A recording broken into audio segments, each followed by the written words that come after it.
One, two, three. There she is. Last time we couldn't see y'all. It was kind of funny. Okay. So thank you guys for coming. We're going to talk about climate change today. In October, there was a global report released from the Intergovernmental Panel on Climate Change, and they found that climate change is already occurring. It's at a more rapidly increased rate than they had ever anticipated, and that the consequences are already present.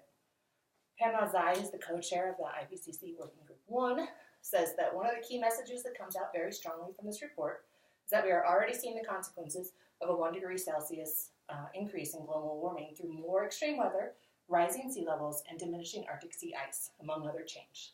So he's talking about consequences that we're already seeing. One of the major ones is that the polar ice caps have basically already melted, and our sea level is already 9 inches higher than it was a century ago. That's incredible. We're also talking about things like more intense heat waves. If you remember in 2016, it was a very, very hot year. So we're going to see more years like that. That increase in heat is going to cause more smog. So if you've ever seen pictures of like 1970s America before a bunch of legislation was enacted, there's a ton of smog in the major cities like New York City. We're going to see more increase in that as time goes on.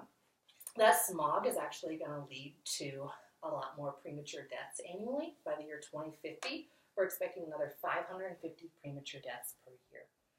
That smog is also going to cause a loss of crops, which is a problem because obviously that we need that food to feed our people, but it's also an economic impact to the farmers.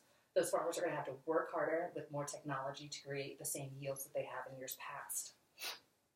The National Oceanic and Atmospheric Administration found that the 5 hottest years ever recorded came in the last 8 years.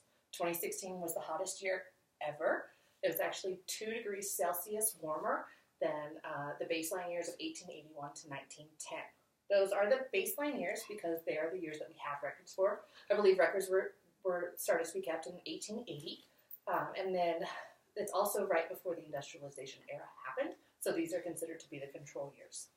The 2015 Paris Climate Agreement actually reached a goal, and they set the goal at 2 degrees Celsius increase for the globe. But the IPCC report that came out in October says that's going to be way too damaging, and that the goal is actually a better goal would be 1.5 degrees Celsius increase. That's going to be much more sustainable and equitable for our society. The United States creates more greenhouse gas emissions than any country in the world, with the exception of China. We actually create our greenhouse gas emissions mostly through transportation, 26%. Generation of electricity is 31%. But the largest contributor to greenhouse gas emissions in America is our trash and waste systems. So those are 42% of America's total greenhouse gas emissions. So trash is a major problem.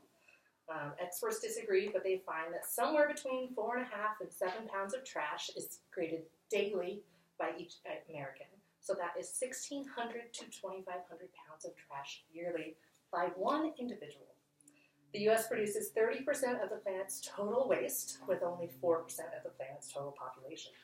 Now, the individuals are actually a smaller percentage of greenhouse gas emissions, but they actually drive consumerism, or the consumerism in America drives the manufacturing of the largest contributor to waste, which is industrial waste, most of which is in packaging. The effects of trash are numerous. Methane gas from landfills actually gives us 2% of America's greenhouse gas emissions. The trash trucks alone are a significant source of greenhouse gas emissions, as they actually contribute 12 million metric tons of carbon dioxide annually. And that's going to increase because landfills are reaching capacity near cities. So like in New York City, they're actually driving their trash down to Ohio. And as they drive it further and further, those emissions are going to go up. So in 2016, China actually paid us $5.5 billion for our plastic waste. They would then take it and recycle it. However, in 2017, they banned the imports of all plastic waste. They cited reasons like the protection of the environment and their citizens' health, which you can't really blame them for that. But now the U.S. government is dealing with 17 million tons of trash annually that they have no plan for. We've all heard the old saying, reduce, reuse, recycle, but it's not too late to make a change, and these are some really good ways that you can actually make a change in your home. When you reduce, you're going to prevent pollution, because harvesting new energy to create new product is unnecessary. When you reuse, you're going to reduce the amount of waste to be recycled or incinerated or sent to landfills. And when you reuse, it does take energy. I'm sorry, when you recycle, it does take some energy, but it's less energy than creating a new product. Single-use plastics contribute to 13% of America's trash. In 2015 alone, 111 billion plastic bottles were used in America. Those single-use plastics, they don't biodegrade. They're rarely recycled at a rate of only 9%, and most end up in the oceans. This is the Great Pacific Garbage Patch. It is the entire stretch of the ocean, but we're going to talk about this part between Hawaii and California.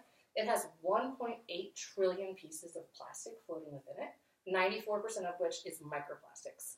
So microplastics is what happens when plastic breaks down. It never goes away, it never fully biodegrades, it just gets smaller and smaller and smaller. And so those plastics, you can kind of think about it like glitter. Glitter's a little bit larger than a microplastic, but it is similar to it.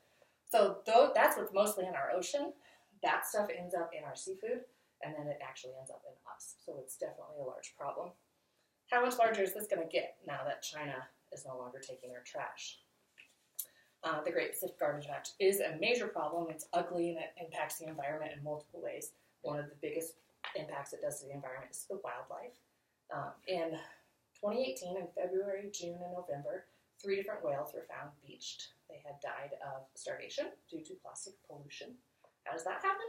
Well, so the whales, they eat plastic. They just think of it as food. They feel full, but there's no nutritional value coming from that plastic, and then they starve. And so 3 whales were found this year alone. They had differences. They checked their stomach contents after they died, and they found somewhere between 13 and 64 pounds of plastic inside their stomach contents. That's bad enough, but in 2015 in Germany, an entire pod of sperm whales, the count of 13, was found to have died from starvation due to plastic pollution. So it is an extreme problem. So climate change is already in effect, and it's going to continue to worsen unless drastic change is made. The U.S. produces 30% of our total waste, with only 4% of the world's total population. Reduce, reuse, and recycle in your everyday life can make an impact, and the Great Pacific Garbage Patch is going to get larger unless drastic changes are made. It is necessary for all individuals to participate in a recycle or conservation effort to help make a difference. Start reducing your impact by reducing or completely eliminating your use of single-use plastic bags. I'd suggest taking those single-use plastic bags you have now, recycling them at the grocery store bins. They're right by the door typically, and they'll take all your plastic film. And then keep your reusable bags with you. I like to keep mine in my car. That way, in case I forget them, I can just run out to the car and they're there. Then you should also stop using your single-use water bottles and just replace it with a reusable water bottle. That one should be pretty simple. These small changes can make a large impact. Here's my references. I'm going to show my audience one more time. If they're still here. Did I see you? Okay. Thank you.